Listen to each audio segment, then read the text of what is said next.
John, a massive win on Sunday. How's the training been this week? That's a right good question.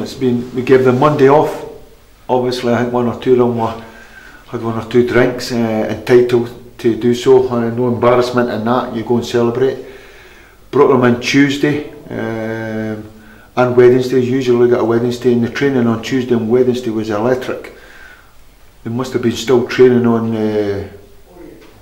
adrenaline in the semi-final, and then today they were a little bit fatigued and tired, and so we just had to come off it a little bit.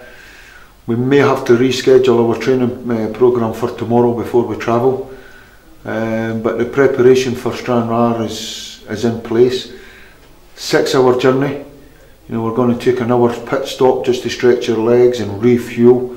They know what's required, and we're going to be playing against a Stranraer team that myself and Russell seen them last week. They've got a bit of everything in their team in terms of good experience, physical presence, good legs, and the experienced boys, about 5 or 6 of them, you know how to organise their team.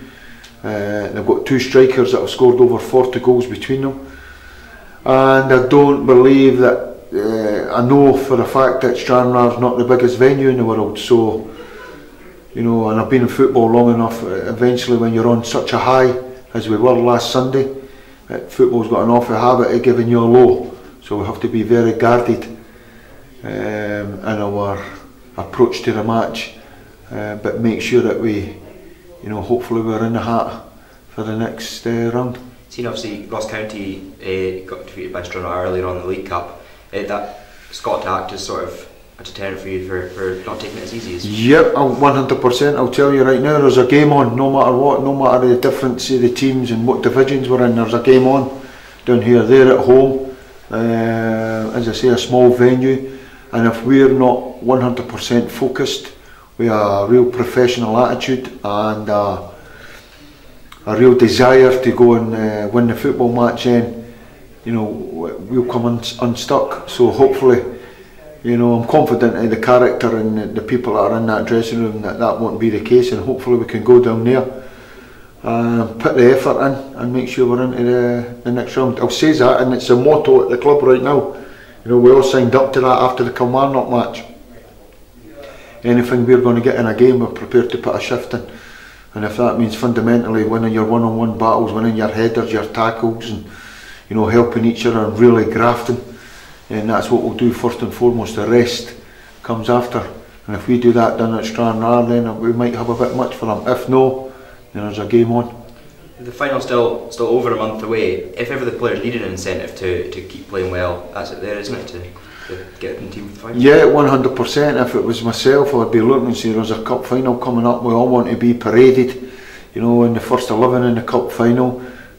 Competition for places is very, very high, and all you need to do is make sure that you're playing to 100% for now to the cup final, and you stay in the team. Simple, isn't it? So you would hope that would be a great motivational tool, but it doesn't always work like that, and you know, we have to make sure that, you know, I'm in the Scottish Cup to win it. I'm in it to win it. I really am. I think that if we can get through this one, you know, after the efforts and the commitment of the players on Sunday, last Sunday, if we can get through this, get a little bit of luck in the draw, then we fear no one, and we can go to a Scottish Cup final. Why not? You know, that has to be your mindset, and the reason I'm saying that as well is if you can do it in one cup, that has to give you the confidence and the belief that you can go and do it in another. Obviously you need a little bit of luck in terms of draws and maybe getting a home draw and things like that, but if that is the case, then you know we can go all the way, but we'll have to take care of Stranraer first. That's been very pleasing for you on Sunday to see James Vincent get through the whole 90 minutes without a problem, because it's been a few months since he played a game. Yeah, as I say, he's been working very, very hard on the training pitch with the physios. Rehabs went great, and as I say, that was his first full match for the team, and you know, we had to take him off after 90 minutes, but he probably had run his race.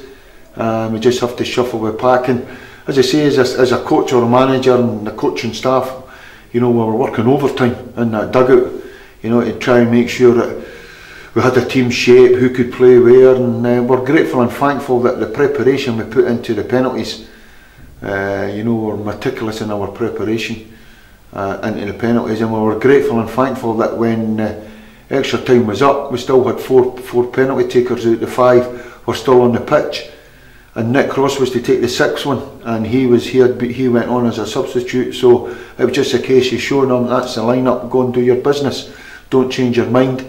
And absolutely different class. And I just say that, you know, sometimes the football gods look down on you, and you know, I was absolutely delighted for the boys and everyone connected to the club, and great for the city and the supporters.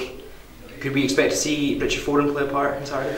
He was, yep. He wasn't too far away. I wasn't playing mind games. He was very close last week, and he'll be on the bench on Saturday, and hopefully, you know, he can go and get a part of the game, and it's probably the next part, the final part of his rehab, just to get into games and get that match practice. So absolutely delighted that he's back. We all know the influence he's got in the dressing room, and you know, we're delighted to have him back. The only other thing that we're waiting on is Josh Meekins.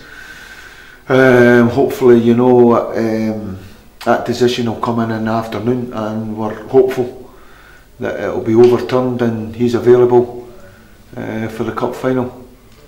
Obviously you've got most of the squad tied up down for next season, just a couple of players to go. Are you any closer with that? Obviously it's difficult to do things in January with... We're going to get...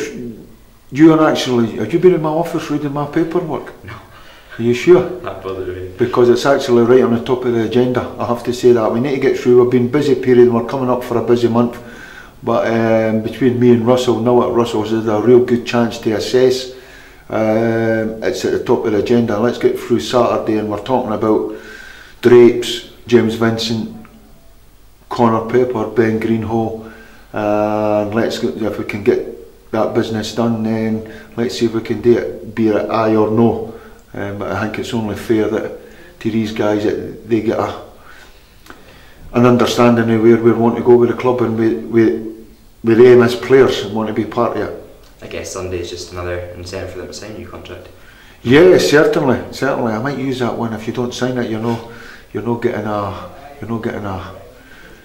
game in the final. In fact, the boys tell me that James Vincent had 1 or 2 beers too much on Sunday night, and it was great that they were in the Cali club and amongst the supporters. That's what makes this club special, and that's, you know, absolutely different class, because we're all in it as one. And he had 1 or 2 beers too much, and keep this a secret. He doesn't know, but he signed a new 5-year contract on less money. So,